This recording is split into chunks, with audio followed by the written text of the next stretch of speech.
Hi, we're with S.O.TERIK and Filter talking to Bassnectar at Lollapalooza. Hi, how's your day been? It's been good. It's rather hot here, and I'm excited to be here with your amazing gold-plated microphones. So your music, a lot of your stuff that you use comes from sort of open source sound grabs.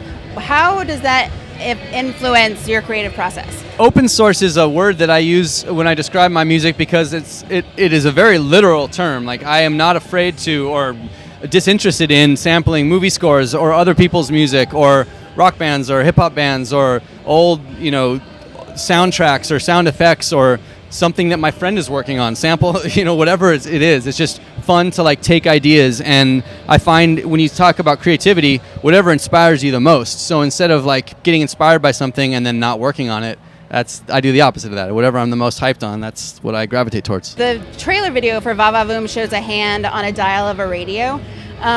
Do you take a lot of stuff? Do you listen to a lot of radio? Did you listen to a lot of radio as a kid? As a kid, I definitely did. I remember listening to Salt and Peppa's Push It on headphones because I wasn't allowed to listen to that song. That was a great memory. And then I haven't listened to much radio at all recently, probably 5 or 10 years. When people think about electronic dance music, a lot of it, you immediately just think of thousands of people head bobbing and dancing, but you've brought in a philanthropic aspect to what you're doing that I think is really interesting. What prompted you to want to do that? I've always kind of wanted to do that. When I was in high school, they had us do 100 hours of community service a year, and that kind of got me into it. I started off working at a school for the blind, and then when I was second or third year, I went to an old folks home, and I would just sit around and visit with people and play bingo with them and stuff. And I ended up just going there for fun after a while. And that never really went away. I think I've just had a really fortunate life, and I'm really grateful, and that inspires me to give back. And that's kind of why I created Bassnectar, at least in part, just to give back. Is there an indie label or a scene or a city that you think is putting out really interesting music right now? There's many. But, the most exciting stuff to me is the 18 and 19-year-old producers who are, 20 years ago, they would have just been playing guitar in a garage band.